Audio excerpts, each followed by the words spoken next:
नमस्कार दोस्तों, स्वागत है आपका हमारे YouTube चैनल गेट 90 में। आज का जो संस्कृत का 10th क्लास का पेपर था वो तो बहुत ही इजी आया था।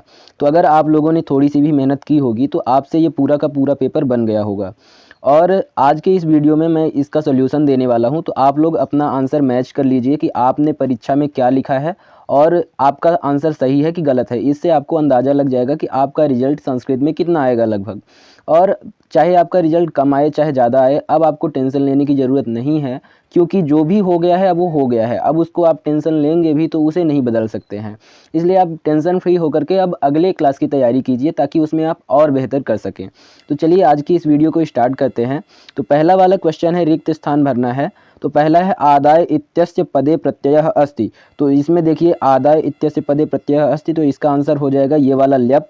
दूसरा है हसितुम इत्यस्य पदे प्रत्ययः अस्ति, तो इसका हो जाएगा तुमुन। फिर तीसरा है गतवान इत्यस्य पदे प्रत्ययः अस्ति, तो इसमें हो जाएगा इक्तवदु। फिर चौथा है अजा इत्यस्मिन् पदे प्रत्ययः अस्ति, तो इसमें हो जाएगा ये टाप। और पांचवा नंबर है विशाल ग्रामः इत्यस्मिन् पदयोः विशेषणम अस्ति, तो इसमें हो जाएगा विशालः। फिर छठवां नंबर है मधुराणि गीतानि इत्यस्मिन् पदयोः विशेष्य, तो यहाँ पर हो जाएगा गीतानि। फिर सातवां नंबर है चतुरः काकः इत्यस्मिन् पदयोः विशेषणम, तो इसका हो जाएगा ये चतुर वाला। ठीक है, अब अगला क्वेश्चन देखते हैं। अगला क्वेश्चन क्या है, सलिलम इत्यस्य पदे पर्यायः भवति, तो इसका आंसर हो जाएगा जलम। क्या हो जाएगा? जलम।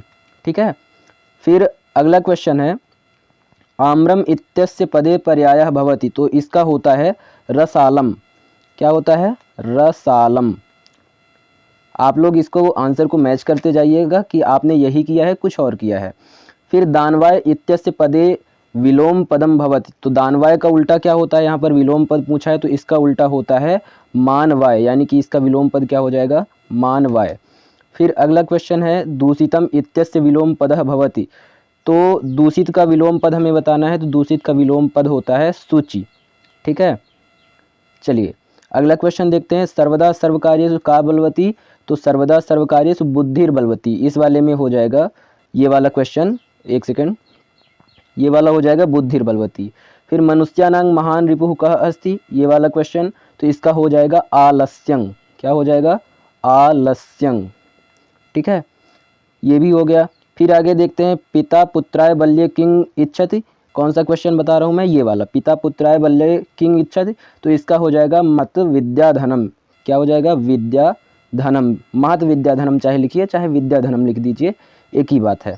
तो इसका हो जाएगा विद्याधनम। ठीक है, अगला क्वेश्चन देखते हैं। इसमें विकल्प चुनना है हमें। तो पहला क्वेश्चन है फलान इत्यस्मिन् पदे वचनम अस्ति, तो फलान में कौन सा वचन होता है? बहुवचन होता है। ठीक है, तो इसका ये दूसरा वाला आंसर सही हो जाएगा। फिर गृहात इत्यस्मिन् पदे विभक्ति, तो गृहात में कौन सी विभक्ति होती है? इसमें पंचमी विभक्ति होती है। फिर राज्ञे इत्यस्य पदे कः विभक्ति अस्ति, तो इसको अभी मैं नहीं ढूंढ पाया हूँ, शायद तक इसमें षष्ठी विभक्ति होगा। ठीक है, फिर बालकम इत्यस्मिन् पदे विभक्ति अस्ति, तो बालकम में होती है द्वितीय विभक्ति। ठीक, फिर प्रयत्न इत्यस्मिन् पदे उपसर्ग, तो इसमें कौन सा उपसर्ग है? इसमें है प्र।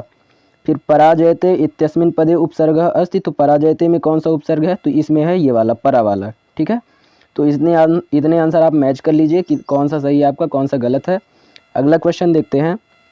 इसमें क्या है, शुद्ध वाक्यों के सामने आम और अशुद्ध वाक्यों के सामने ना लिखना है, यानी कि सत्य सत्य बताना है। तो देखिए पहला क्वेश्चन दिया गया है पठत इत्यस्मिन् पदे लट लकारः अस्ति, तो ये सत्य है। फिर दूसरा अपठताम इत्यस्मिन् पदे एक वचनम अस्ति, तो ये असत्य है। फिर हनिष्यति इत्यस्मिन् पदे प्रथम पुरुषः अस्ति, तो ये भी सत्य है। फिर हताम इत्यस्मिन् पदे लिट लकारः अस्ति, तो ये जो है ये असत्य हो गया। कच्छप शनैः शनैः चलति इत्यस्मिन् पदे अव्ययम नास्ति, तो ये भी असत्य है क्योंकि यहाँ पर शनैः शनैः जो है वो अव्यय है। फिर अगला क्वेश्चन है विद्या माता एव रक्षति इत्यस्मिन् वाक्ये एव अव्ययम अस्ति, तो ये भी बिल्कुल सही है। ठीक है, तो चलिए अगला क्वेश्चन देखते हैं। अगला क्वेश्चन क्या है, सही जोड़ी है। तो सही जोड़ी में से आप देख लीजिए, पहला है क्या? अनुरूपम, तो अनुरूपम का हो जाएगा ये अव्ययी भाव समास। ठीक है, ये वाला। फिर चौरात भयम, चौरात भयम का हो जाएगा पंचमी तत्पुरुष। और पंचवटी, पंचवटी का क्या हो जाएगा? द्विगु समास। फिर सज्जन का क्या हो जाएगा? ये सतजन वाला हो जाएगा। फिर मनः रथ से क्या हो जाएगा? मनोरथ हो जाएगा। और गण ईश से हो जाएगा गणेश। ठीक है, तो ये सही जोड़ी भी आपकी हो गई, इसको पूरा मैच कर लीजिएगा। फिर इधर तो आपके बुक के क्वेश्चन है, तो ये आप लोग अपने से कर लिए होंगे। ये सारे के सारे बुक के क्वेश्चन हैं। ये 12वां नंबर जो है इसमें वाक्य परिवर्तन करना था जैसा कि इसमें दिया गया है। फिर इसमें इसको प्रश्न बनाना था 13वां नंबर में, तो ये भी आप लोग कर लिए होंगे। इसका आंसर अभी मैं नहीं बता रहा हूँ। 14वां नंबर है, इसमें भी क्या करना है, प्रश्न निर्माण करना है। 15वां नंबर है जो है उसको मैं बता देता हूँ, इसमें बहुत ही ईजी होता है ये। पहला वाला जो है वृक्षस्य पत्राणि पतन्ति, तो इसमें जहाँ वृक्षस्य है वहाँ पर आपको लिख देना था वृक्षात। क्या लिख देना था? वृक्षात, यानी कि पंचमी विभक्ति लिख देनी थी।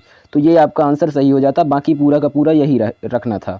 तो इसमें दिया गया है कि कोअपि दो, मतलब कोई भी दो आपको करने थे, तो एक आप ये कर लेते। फिर दूसरा है सीता रामस्य सह, तो जहाँ ये रामस्य लिखा गया है वहाँ पर आपको रामेण लिख देना था। ठीक है ये। फिर अगर आप ये तीसरा वाला किए होंगे माता बालकम दुग्धम ददाति, तो इसमें करना था बालकम की जगह पे आपको बालकाय लिख देना था। क्या लिख देना था? बालकाय।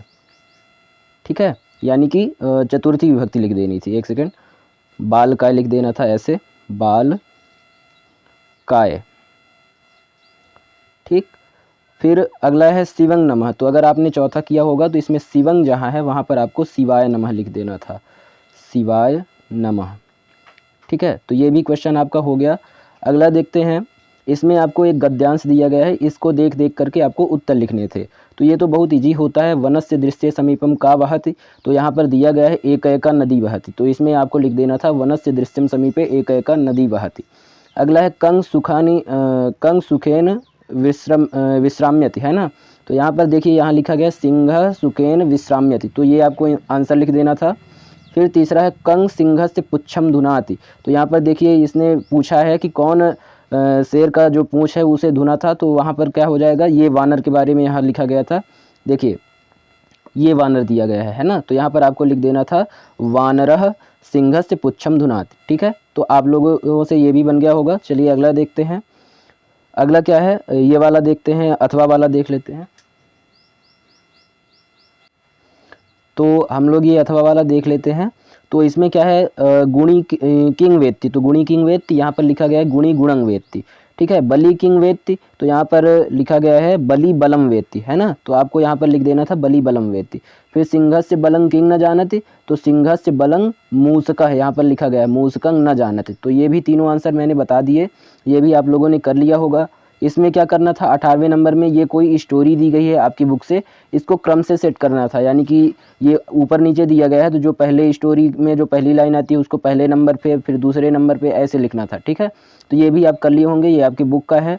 फिर ये इसमें रिक्त स्थान था, ये भी आपके बुक से है, इसलिए ये भी मैं नहीं बताऊँगा अभी। फिर क्वेश्चन नंबर 20 है, तो प्रश्न पत्र से आपको 2 श्लोक लिखने थे, तो वो तो आप कुछ भी लिख सकते थे, मतलब इतने सारे श्लोक होते हैं, वो तो पहले से ही आप लोगों ने याद कर लिया होगा। फिर 21वें नंबर में है स्व प्राचार्यस्य कृते अवकाशार्थम एकं प्रार्थना पत्रम संस्कृत भाषायाम लिखत, तो ये भी बहुत ईजी था, आपको इसमें आवेदन पत्र लिखना था छुट्टी के लिए। फिर अगला है अधोलिखितेषु अपठित गद्यांश सम्यक पठित्वा प्रश्नानाम उत्तराणि संस्कृते लिखत, इसमें आपको क्या करना था, इस गद्यांश को पढ़ करके जो यहाँ पर प्रश्न पूछे गए हैं उसके उत्तर लिखना था। तो सबसे पहला क्वेश्चन है अस्य अनुच्छेदस्य कृते समुचितम शीर्षकम लिखत, यानी कि आपको इसका शीर्षक लिखना था, यानी कि ये जो गद्यांश दिया गया है वो किसके बारे में है। तो यहाँ पर देखिए शरीर माध्यम खलु धर्म साधनम, ये इसके बारे में है, तो आपको यही लिख देना था, ये सबसे अच्छा शीर्षक होगा। फिर दूसरे नंबर पे है शरीरं कस्य प्रथमम साधनम अस्ति, तो शरीरं धर्मस्य प्रथमम साधनम अस्ति, आपको यहाँ पर ये लिख देना था दूसरे वाले में। ठीक है, फिर तीसरा वाला देखते हैं मस्तिष्कम किम भवति, तो मस्तिष्कम यहीं पर कहीं पर इसका आंसर था, ये देखिए मस्तिष्कम उर्वरम भवति, तो आपको ये आंसर लिख देना था। फिर चौथा नंबर है कानि सुस्थानि स्वस्थानि च भवन्ति, तो इंद्रियाणि सुस्थानि स्वस्थानि च भवन्ति, ये देखिए यहाँ पर आंसर दिया गया है, ये आपको लिख देना था। ठीक है, तो ये भी क्वेश्चन का आंसर मैंने बता दिया। अगला क्वेश्चन है अधोलिखितेषु विषयेषु, मतलब इसमें निबंध लिखना है, तो इसमें तो ये दो निबंध जो है वो बहुत महत्वपूर्ण थे, संस्कृत भाषा का महत्व और महाकवि कालिदास, तो आप कोई भी लिख लिए होंगे, कुछ भी कर सकते हैं आप इन दोनों में से।